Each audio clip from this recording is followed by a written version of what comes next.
이스라엘은 그 통일 왕국이 이루어지기 전에 사사시대 말기 블레셋과의 두 번의 전투에서 엄청난 패배를 경험하게 됩니다. 블레셋 사람들은 하나님께서 가증하게 여기는 우상신을 섬겼습니다. 그리고 죄악을 행하면서 이스라엘 사람들을 괴롭혀 왔었습니다. 두 번의 전투에서 이스라엘을 크게 이기고 하나님의 언약궤까지 탈취한 그들은 기고만장했습니다. 하나님의 택한 백성인 이스라엘 사람들은 블레셋과의 전투에서 크게 패하고 사사이며 대제사장인 엘리는 죽고 그 아들들 제사장인 홈니와 비느하스 이들도 죽고 하나님의 언약궤까지 빼앗겨서 재리멸렬한 그런 상태였습니다. 요즘 말로 하면은 이스라엘 사람들은 멘붕, 패닉 상태에 빠졌습니다. 하나님의 백성들이 우상신을 섬기는 블레셋에 패한다는 것이 말이 됩니까? 전쟁에서 패한 데다가 하나님의 언약궤까지 빼앗긴 것은 더더욱 말이 되지 않는 것이었습니다. 그렇지만 현실적으로 이스라엘은 패전한 무리들이 지도자 없이 유리방황하는 아주 비참한 신세가 되어버린 것이었습니다.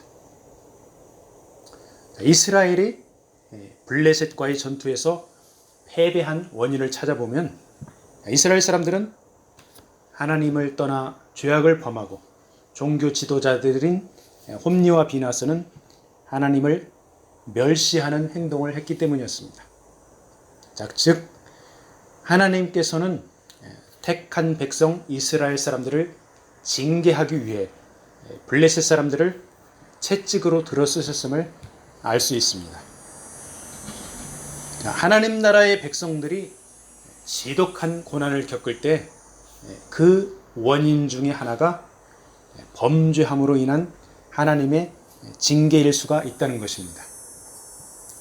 그리고 하나님을 믿는 기독교 국가가 위기에 처해 있을 때에도 마찬가지로 하나님의 징계의 채찍을 맞고 있다는 것입니다.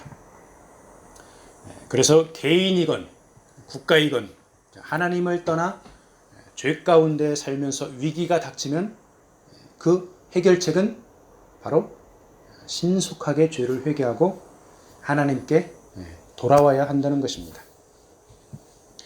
블레셋과의 전투에서 패배하고 비참한 상태에 있던 이스라엘 백성들을 하나님께서는 긍휼히 여기셔서 직접 일하기 시작하십니다. 우리가 구약 성경을 읽다 보면은 하나님께서 사람들을 통해서 많이 일을 하십니다. 그렇지만은 가끔 하나님께서 직접 나서는 경우도 있습니다. 오늘 우리가 함께 나눌 본문의 말씀도 하나님께서 직접 일하시는 경우라고 할 수 있습니다. 이스라엘과의 전투에서 크게 승리하고 하나님의 궤까지 빼앗은 블레셋은 아스돗이라는 한 도시에 하나님의 궤를 가지고 갔습니다. 그리고서는 하나님의 궤를 다곤 신전에 두었습니다. 블레셋 사람들은 바알, 아스타롯, 다곤 등의 우상을 섬겼는데 이 다곤은 물고기 우상신이라고 합니다. 이 다곤 우상신은 허리 이상은 남자 모양의 사람이고 허리 밑으로는 물고기 모양이라고 합니다. 블레셋 사람들이 자신들이 전쟁터에서 가져온 전리품, 이 전리품인 하나님의 궤를 자신들의 신에게 바친 것이죠. 그러니까 하나님 나라의 백성들에게는 너무나도 비참한 일입니다. 우상을 섬기는 블레셋 사람들에게는 어찌 보면 당연한 일이었습니다. 블레셋의 아스돗 사람들이 하나님의 궤를 다곤 신상 곁에 두고 그 다음날 아침에 보니까 다곤 신상이 땅에 엎드러졌습니다. 근데 그 엎드러진 모양이 하나님의 궤 앞에 절하고 있는 그런 모습이었습니다. 아스돗 사람들은 이상하다고 생각하면서 다곤 신상을 똑바로 다시 세워놨습니다. 그런데 그 이튿날 보니까 또 다곤 신상이 하나님의 궤 앞에 엎드러졌습니다. 그런데 이번에는 엎드러진 데서 끝나는 게 아니라 이 다곤 신상의 머리 그리고 손목이 끊어졌습니다. 문지방에 올려져 있습니다. 다곤의 몸뚱이만 남았습니다. 자, 머리는 뭡니까? 머리는 생각하고 결정하는 소프트웨어입니다. 손은 뭘 합니까? 손은 머리에서 결정하는 내용을 행동하는 하드웨어입니다. 그러니까 머리와 손이 끊어졌다는 것은 아무것도 할 수 없이 철저하게 무기력하게 되어졌다는 것입니다. 원래 다곤 신상은 우상신이니까 무기력한 존재였죠. 그런데 상징적으로 또 그거를 확인시켜 준 것이죠. 자, 블레셋 사람들은 이스라엘과의 전투에서 2번을 이겼죠. 첫 번째는 이스라엘 군인들이 4,000명이 죽고 두 번째는 3만 명이나 죽는 아주 끔찍한 패배를 당했죠. 블레셋 입장에서는 승리한 것입니다. 그런데 다곤 신상이 하나님의 궤 앞에 2번 엎드러졌습니다. 그리고 두 번째는 다곤 신상의 목과 손이 끊어졌습니다. 그러니까 블레셋이 2번 이겼지만은 블레셋의 우상신이 2번 엎드러지고 끊어지고 이런 걸 보면서 이 블레셋의 다곤 우상신이 하나님 앞에 게임이 안 된다, 말도 안 된다 그런 거죠. 블레셋 사람들은 자신들의 우상신이 하나님의 궤 앞에서 엎드러져 부서진 것을 보며 엄청난 두려움을 느꼈을 것입니다. 어떤 사람이 몰래 신전에 들어가서 그렇게 했을까요? 그렇게 하지 못합니다. 다곤을 섬기는 블레셋 도시에서 그런 짓을 할 사람이 없습니다. 자, 누가 그랬습니까? 살아계신 하나님께서 친히 일하기 시작한 것입니다. 다곤의 신상이 문지방에 엎드러져 있었기 때문에 다곤의 제사장들이나 다곤의 신전에 들어가는 자는 문지방을 밟지 않는 그런 전통까지 생겨났습니다. 세상 나라에서 강한 권력을 가진 악한 사람들이 하나님 나라의 백성들을 괴롭히고 짓밟을 수가 있습니다. 그렇지만 그것은 제한적이고 한시적인 것입니다. 하나님께서는 사람을 통해서든 직접 역사하시든 하나님 나라의 백성들을 고통 가운데서 건져내십니다. 하나님 나라의 백성들이 죄를 자복하고 하나님께 돌아오면 위기 가운데서 건져내 주십니다.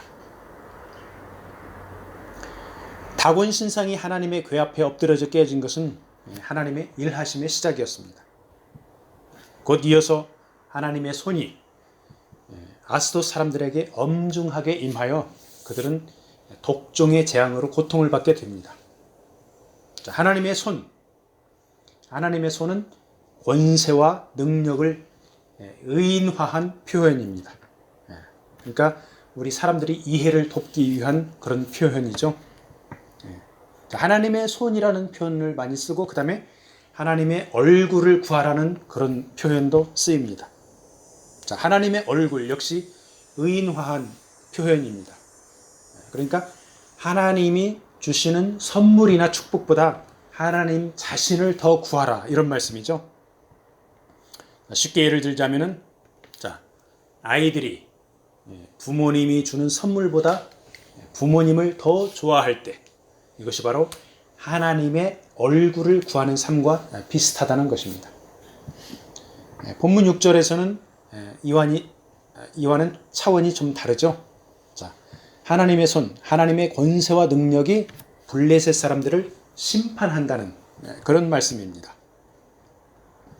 블레셋 사람들이 독종의 재앙으로 심판을 받았는데 이 성경학자들은 이 독종을 쥐로 인한 패스트 전염병으로 보고 있습니다. 사무엘상 6장에 보면은 블레셋 사람들이 하나님의 언약궤를 이스라엘에 돌려보내는 편에 금 독종과 금쥐 5을 만들어서 같이 보냅니다.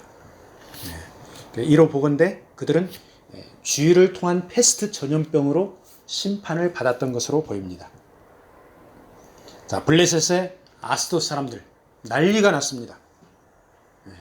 하나님의 언약궤를 가져온 이후로 다곤 신전에서는 신상이 박살나고 아스돗 사람들은 독종으로 죽어가는 것을 본 것입니다. 아스돗 사람들은 7절에서 이스라엘 하나님의 손이 우리와 우리 신 다곤을 친다 이렇게 말합니다.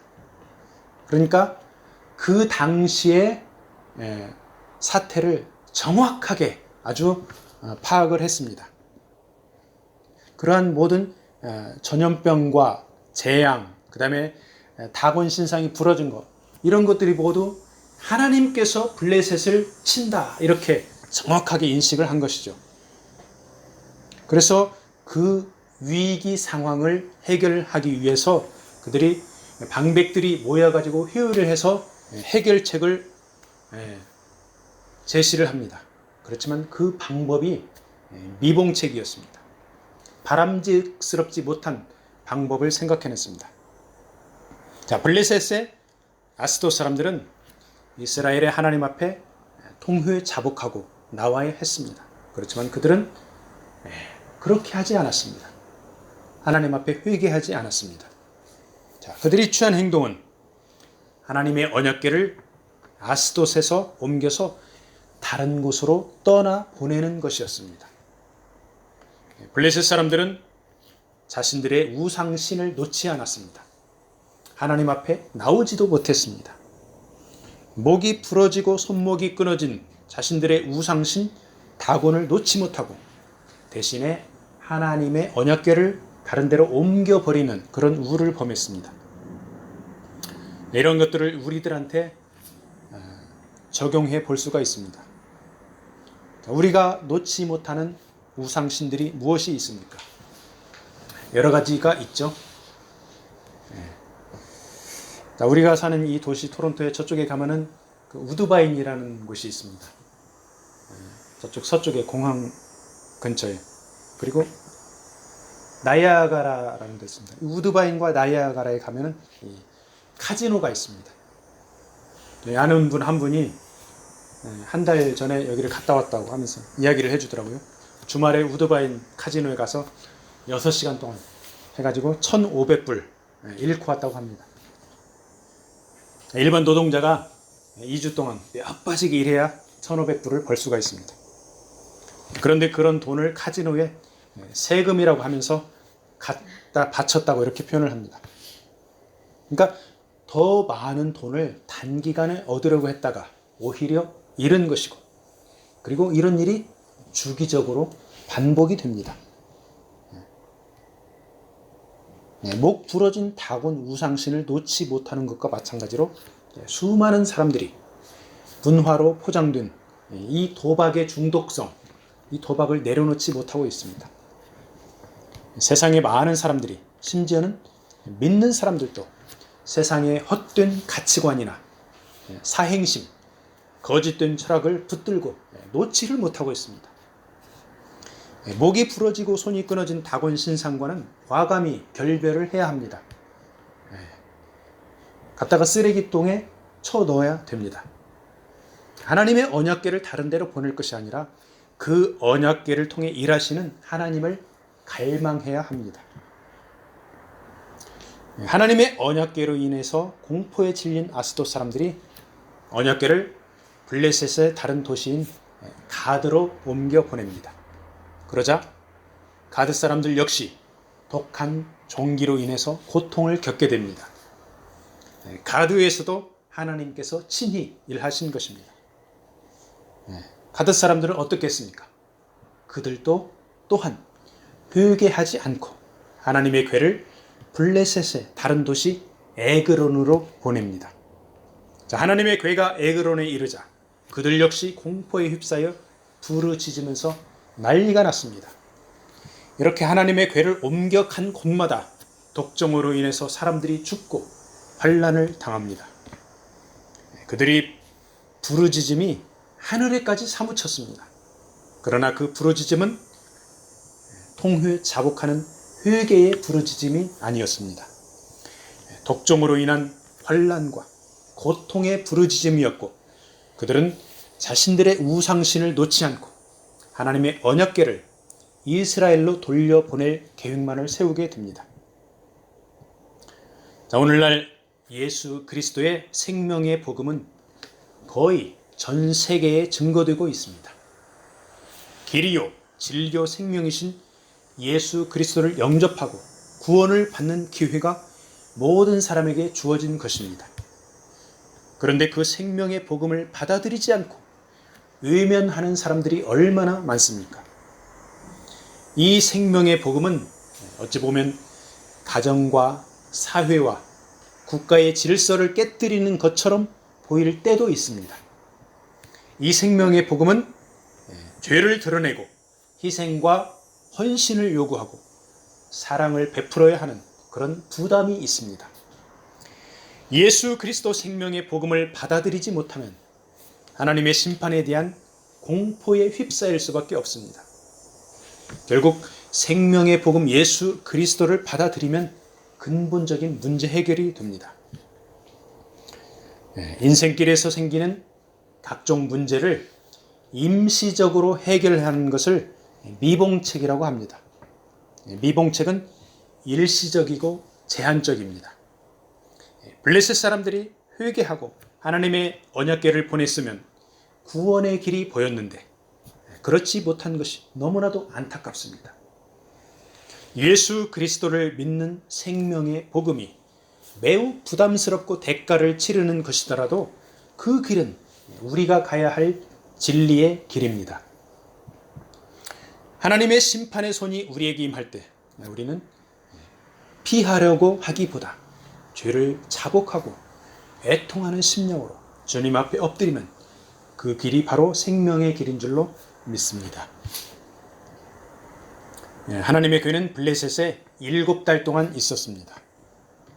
7달 동안 블레셋 사람들은 독종으로 인한 환난과 죽음의 고통받으면서도 회개하지 않았습니다. 하나님의 괴가 블레셋 사람들에게는 공포이고 심판이었습니다. 그렇지만 나중에 하나님의 괴를 블레셋 사람들이 이스라엘에 되돌려주고 하나님의 괴가 오벳 에돔의 집에 석 달 동안 있었습니다.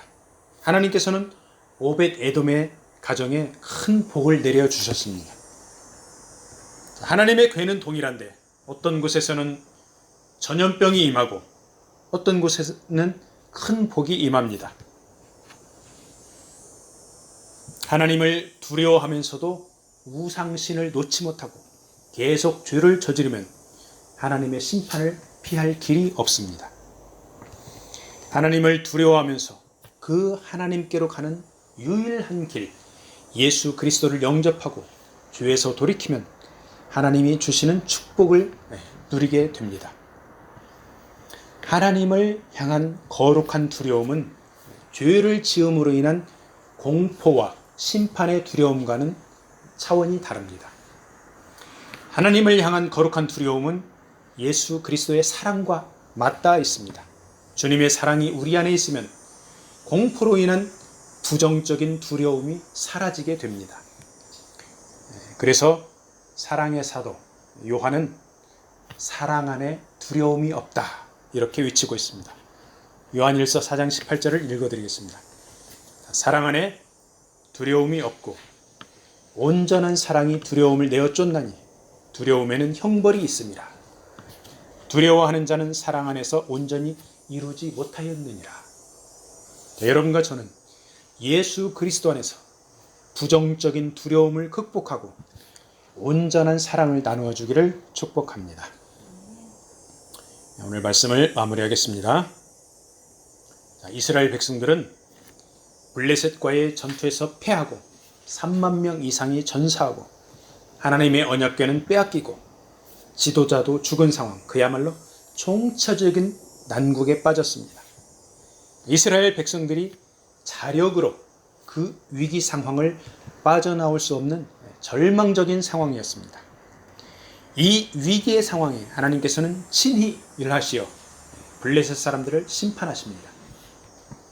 전염병으로 하나님의 심판을 받으면서도 블레셋 사람들은 회개하지 않고 하나님의 언약궤만 옮겨 보내는 방식을 택합니다.